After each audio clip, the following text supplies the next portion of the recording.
Hello, welcome to the Colourful Creativity podcast. My name is Carolien and this is episode 182. As you can hear, I am not alone. Binks is already with me.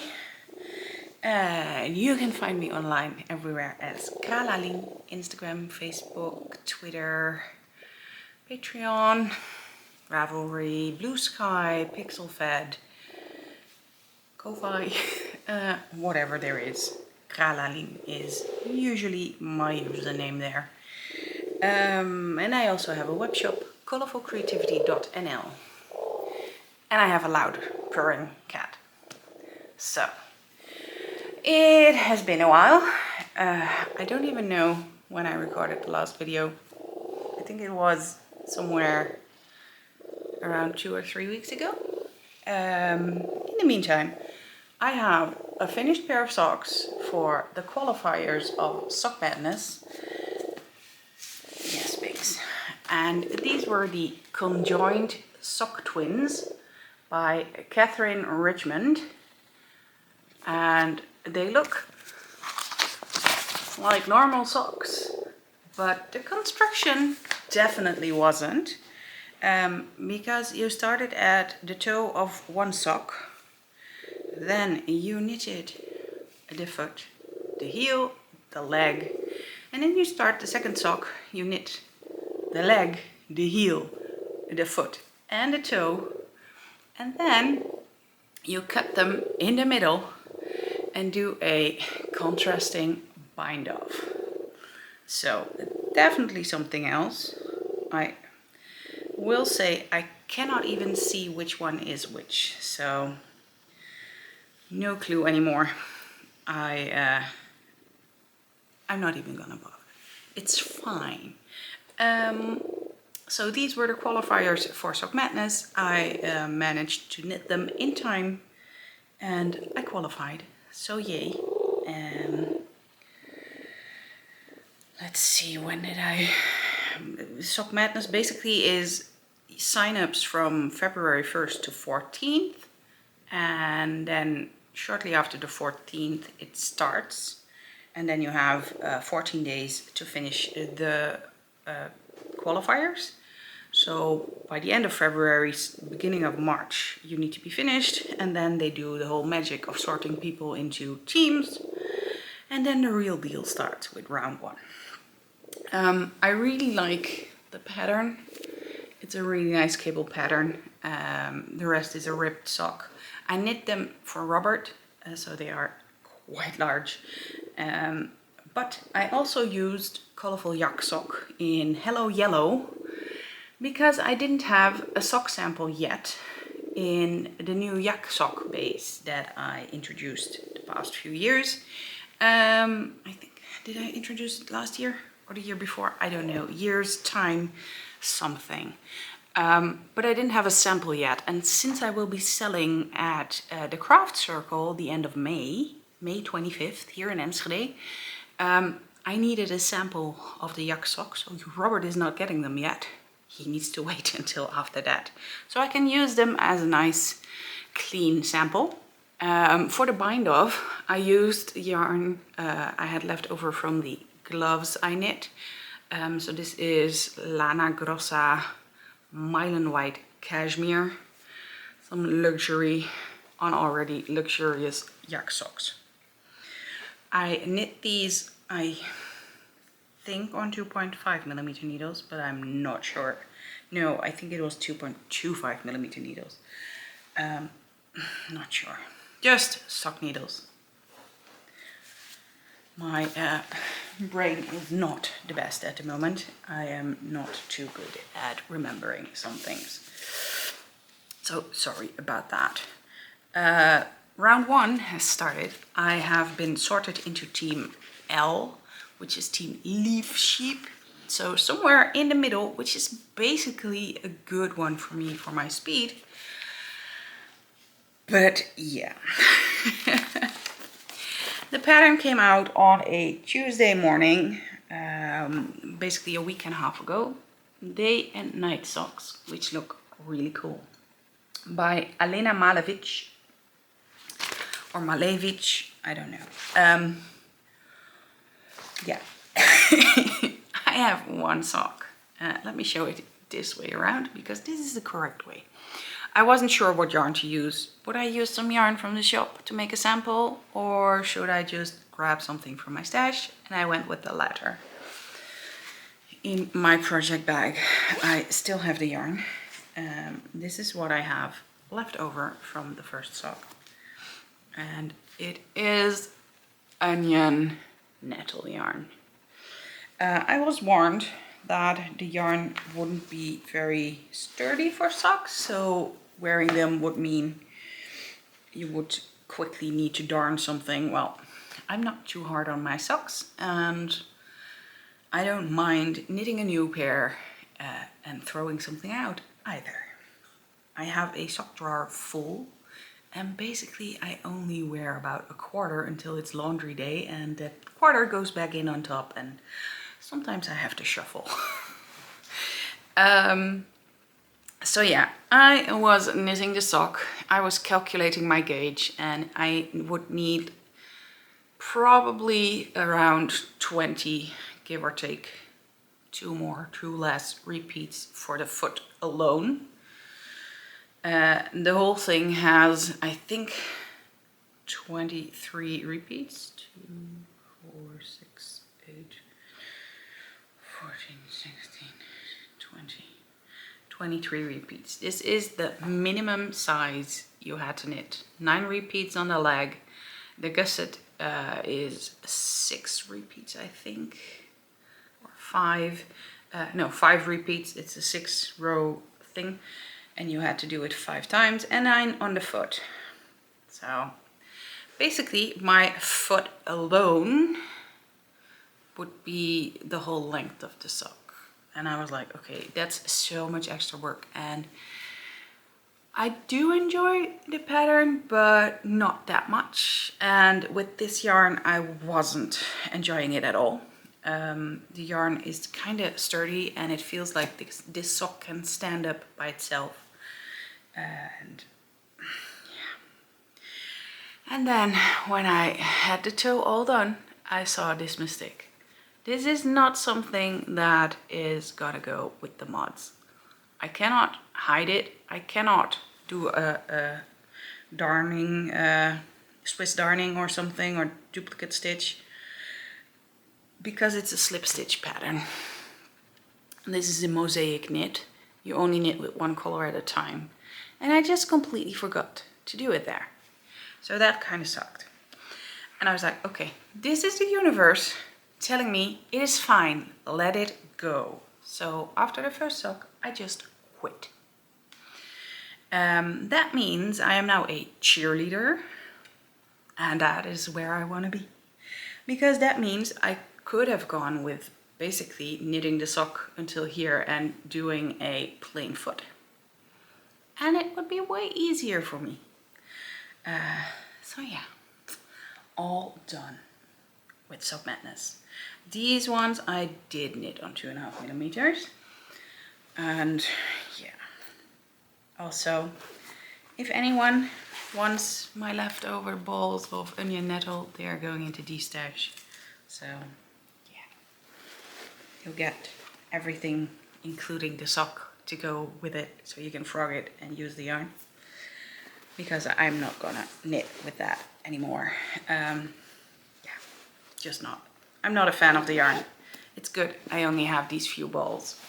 Maybe it's very nice on a looser gauge for a summer top or something, but not for socks for me. So that is project 2. It took me a bit to allow myself to quit, though. It's a whole process in my head. But I wasn't having fun, and I needed fun at that time. You know why. So I went back to my fun project in my big otter project bag. No, it's not from a knockoff otter. I made it myself. It's otter fabric. Yeah. Hello, fun project. Hello, hello. I have actually finished the body of my rest vest of my cardigan. Look at that.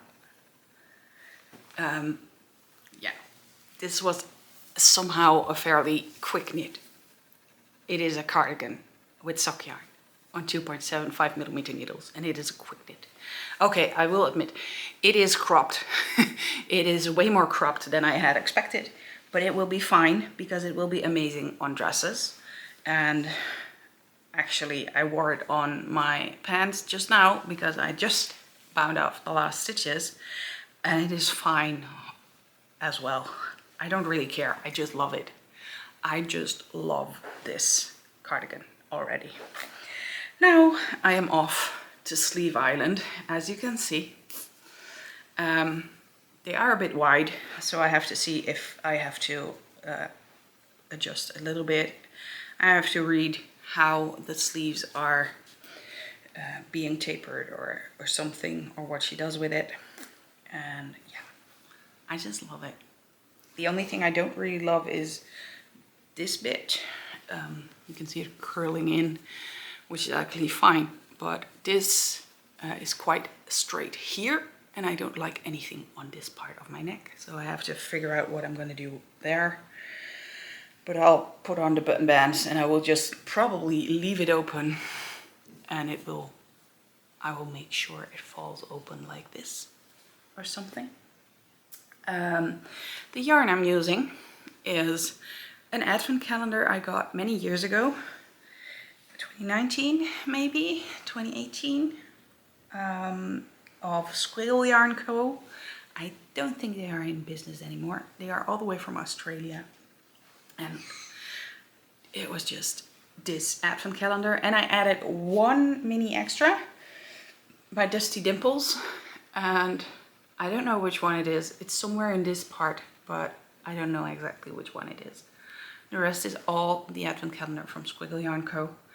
I needed one extra for my Radvent, and I didn't take it out for this one because I calculated things, and yeah, I needed that extra bit. I could have done with more for a longer cardigan, but you know, I'm okay with this. And the main color that I'm using for the ribbing is this one. This is my own hand dyed. This is Nerd in the Attic on smooth sock, and I think it matches very well. I really like it. It stands out enough, but it also pulls in everything. Let's see, get the pattern out to show you. The rest vest is by Atelier Josefien Gilles, and she's very kind. I send her a few messages with questions on Instagram, and always very responsive and helpful. The reason why I was like, okay, should it be this cropped on bigger bodies? The answer was yes, I'm really tiny and petite. So it looks longer on me because I am so small. Figures. That does help. You don't really see that on the photo, so yeah. Then I will tell you about this sweater because it's probably the last time you're gonna see it as this shape. Let me show you from the side how much extra room I have. Basically, I can fit in another person or two cats. Here it is just too much, and here as well. So yeah, this sweater will be frogged. I put a different sweater on it to figure out where the hell it went wrong.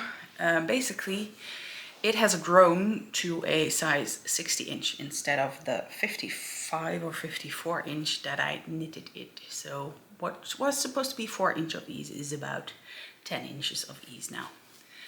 No wonder it's so big on me. I am planning of cutting the sleeves about here, just below where I started them, and save them.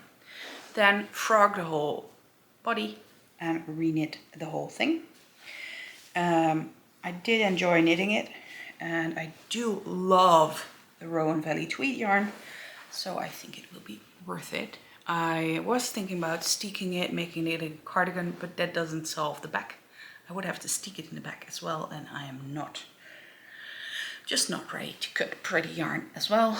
Others said maybe reknit the yoke and cut the sides and make that smaller. You can just sew it on the inside or something. Also not gonna happen. I'm just gonna frog the full body.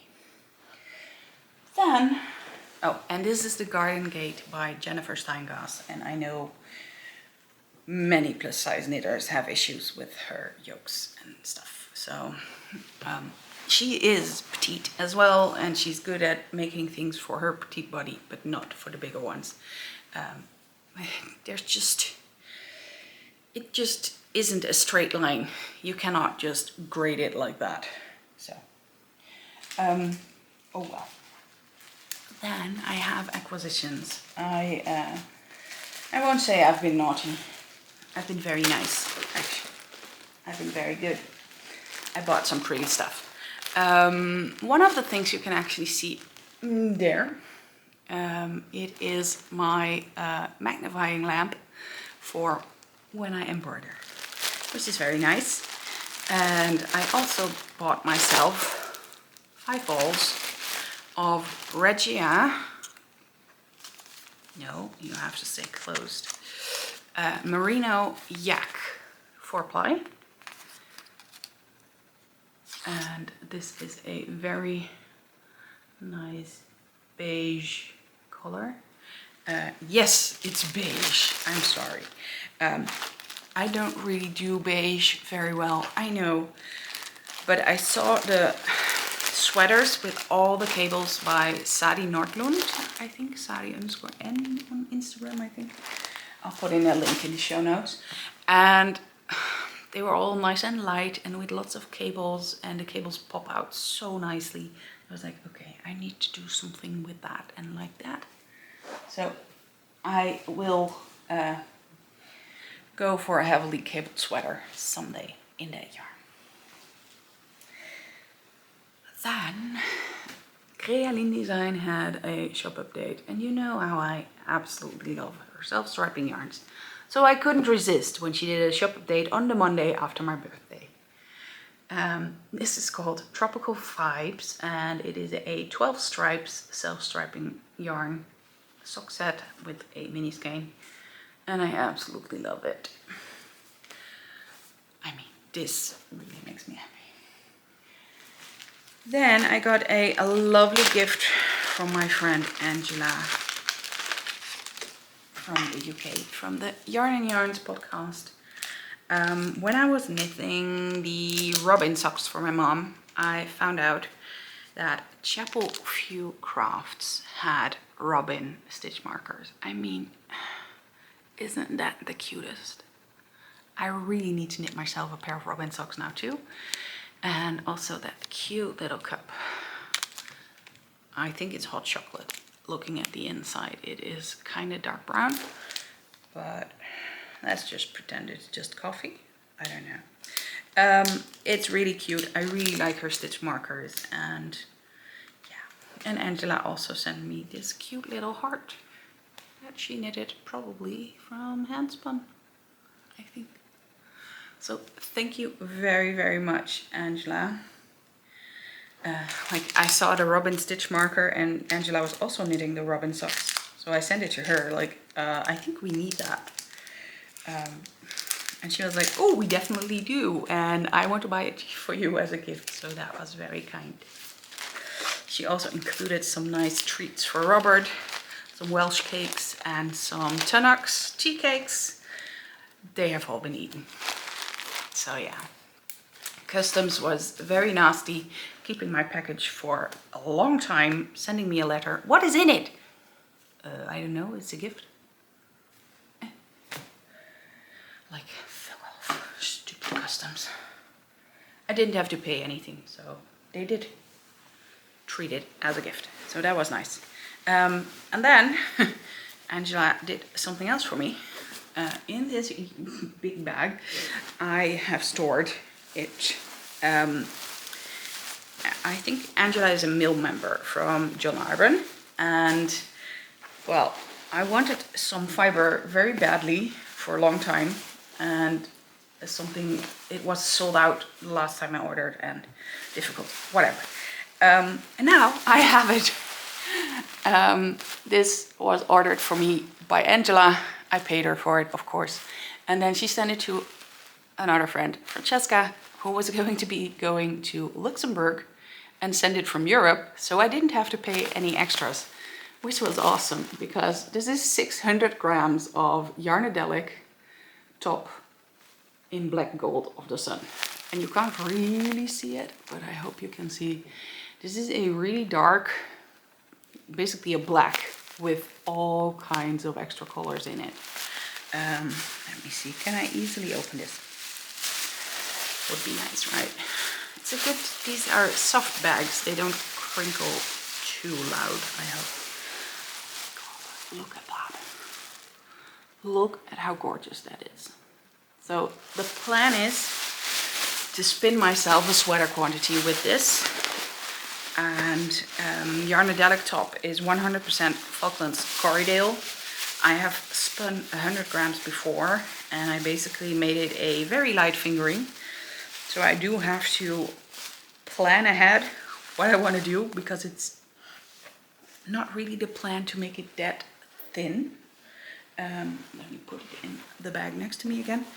Binks loves to chew on plastics and stuff, so I have to keep it safe from the cats.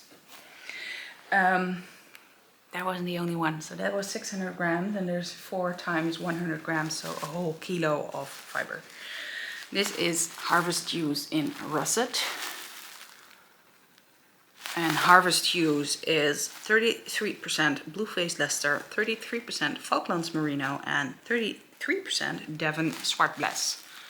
So really pretty as well. Maybe those will be a contrasting colors, I don't know. This one was mostly for the fun of it, because it is such a fun color. I want to see what I can do with it. I'm following someone on Instagram and Facebook, and they do really interesting things with multicolor tops. This is Apple Door top, 40% Devon Close Wool, 40% Romney, and 20% Exmoor Blueface in Dublin. There you go.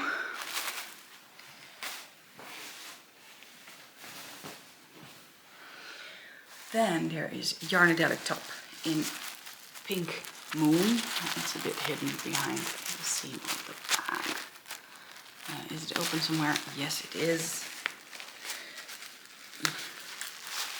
This is also some really beautiful multicolor pink with orange and a bit of brown and yellow, and I'm very interested to see what this one will become if I do just let it be what it is and not split the colors.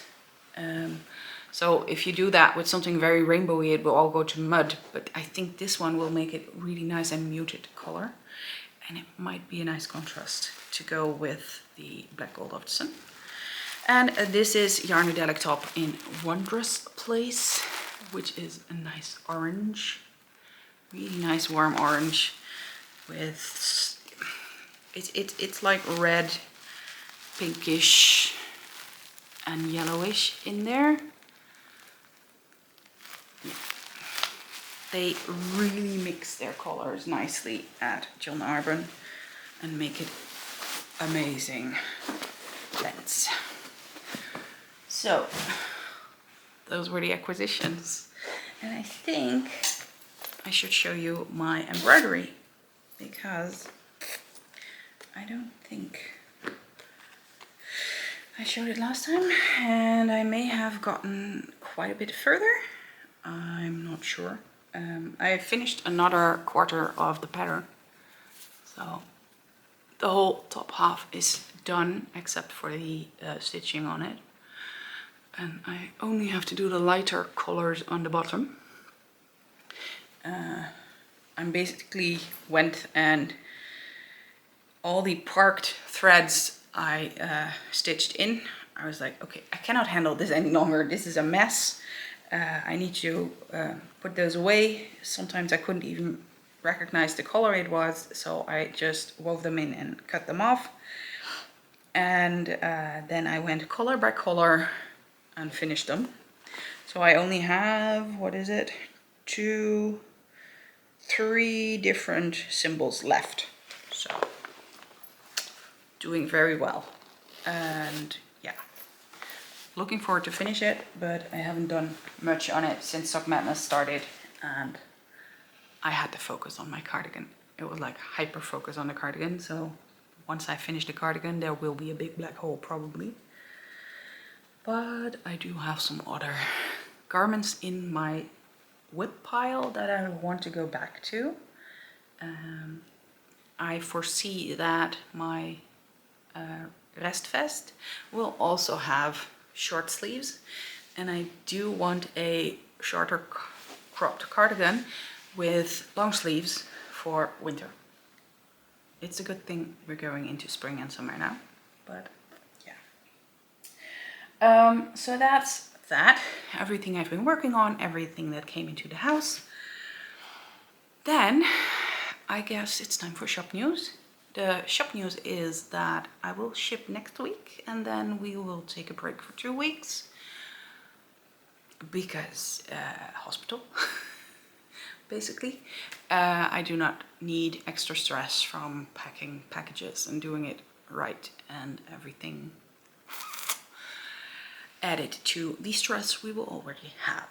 So if you want something and you want it quick, order it now and I will ship it next week. And if you want something and you have patience, you can order while we are on a break, and I will ship it as soon as possible after April 8th or 9th, somewhere there. I will ship it as soon as possible. So that was the shop news. I have been dying for the craft circle, of course. I dyed up 2 batches of mermaid's tail, so that color will be back. And I finished all the No Rainbows Without Rain and the On the Bright Side and the Paradise Fade Grey dyeing. That's all done. It only needs color now, but for color I need a little bit more time, so I need to see that we have a week where we have a bit more time. Hopefully that will be next week. I can start with some of those. Fingers crossed for that. I guess for anyone who doesn't want to hear the personal update, it's goodbye. Thank you for watching, and I hope to see you next time. And for everyone sticking around, thank you very much. Yeah, it's not okay.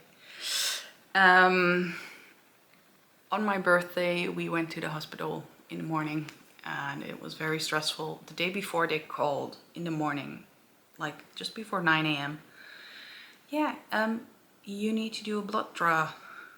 And he was like, I went one day. Yeah, but you need another one. And we were like, shit, okay. This is not good. That means that the blood draw from Monday is really bad, and the scans might be really bad, and he needs to have more info and whatever. And they didn't tell us what he needed testing for. So all the stressful thoughts just came rushing in, and we were like, okay, fuck. And we just went with the idea, the worst news. Everything is back and it's in all places and we cannot do anything anymore. When Friday morning came, we went to the oncologist and it was not that bad as we expected. So that was the positive bit. The tumor in his intestines is growing and still bleeding. Melanoma is a bleeding tumor, so it keeps leaking blood. And yeah, basically the extra blood he got from the iron he already lost, and all the iron he got was already gone. So his anemia was very bad again, and even though he's feeling better, he isn't doing better. So that sucks. And that meant on the Monday after he got another iron infusion right away, and she wants us, she wanted us to think about starting immune therapy again, which we are gonna do. Last time he got that, he got really sick. He was in hospital for 2 weeks almost, and had an autoimmune liver infection. Yeah, we're not, we are not looking forward to that, but that's the only shot we have left. We then went for a cup of tea in the restaurant because that was basically the only thing we could do. And it was still my birthday, so we were like, okay, if this is it, this is the celebration I get, it's fine. I will take what I can get. We were a bit relieved at that point. So for the neurologist, there was growth on the tumor they found in December. And there was a new one, maybe even 2 new ones. But for the second one, it was so small they couldn't really see it yet. And yeah, so that was also not good news, but hopefully the immune therapy will catch them all. We can only hope from here. And yeah, so on Monday he got his iron infusion. We're hoping it catches on, and he does feel kind of okay-ish. He's very tired still, but if you only have half the blood you need, you are kind of tired. You're allowed to be. So yeah, it's difficult. We're trying to find fun things to do. We were really exhausted the day after the results, like a bad hangover, but we didn't drink at all. In the evening we went to see Sister Act the musical though, and that was the best thing we could have done. It was like snap out of it, like out of the whole stressful cycle and feeling bad and depressed. And it was just happy and feeling good and energetic again after that. So that was very nice. Last week we had a reunion of the bar and student society we were in, and it was really nice seeing all those people again, but it was also very heavy telling the story multiple times to people who didn't know yet, or people who do know and want to know what's the latest. But there was also room for just regular talk, and it was sunny and we were out on the terrace instead of just being inside where the sound would be even worse for Robert. So that was the biggest gift we could have gotten. We went by bike, that was also nice, and then we needed a few days to catch up again, because we only went there like 3 hours, from 3 to almost 6. Then everyone went to dinner where we didn't join. We were like, okay, this will be enough. We have to just dose it. And for me, it's impossible to eat from a buffet as well. So it just was, no, that's a hard cut. We went home, and by 8 o'clock in the evening, we were like, I'm really tired. Me too. Let's just go to bed. So on Saturday evening, 8:30, we were in bed. It was like, yeah, I just don't care. I'm just gonna go to bed. Recovery took a few days. We expected that, but it still sucks if it has to. And now we're here. I am recording this now. Robert is resting after he went to physiotherapy fitness. And yeah, I will have a nice knit afternoon with some friends, which is also fun. So I'm getting out of the house this afternoon. It's not happening too often, so. And this mister really wants to purr a lot to comfort me, which is good. So yeah, we're starting the immune therapy soon, and that is why I'm closing the shop. Or at least I'm not shipping. I want to be here if necessary. Last time Robert got it and he was sick within 24 hours, and it took a week to figure out what it was. This time they will just load him up with prednisone right away, and then wait for the result. Last time he got antibiotics and it wasn't anything like that, so that didn't help either. There's a whole plan ahead this time, but still, it's stressful, and we can only hope that with the switched dosages it will help him and not get sick, but do actually some good. So his body learns to attack the cancer instead of that. His body learns to attack itself. Immune therapy is a funky thing, and there's a list of side effects that is basically as big as a newspaper. So we don't really read about it too much. We will see what happens. Anything that happens, we have to call. So we can just wait and see. So yeah, I guess that is it from me. I hope you have some time to make stuff you like and do the things you like. I'm sending you some extra purr. If I stroke him in a certain way, he'll go louder. And yeah, I hope to see you again soon, but we have to wait and see when it will be. So, bye bye.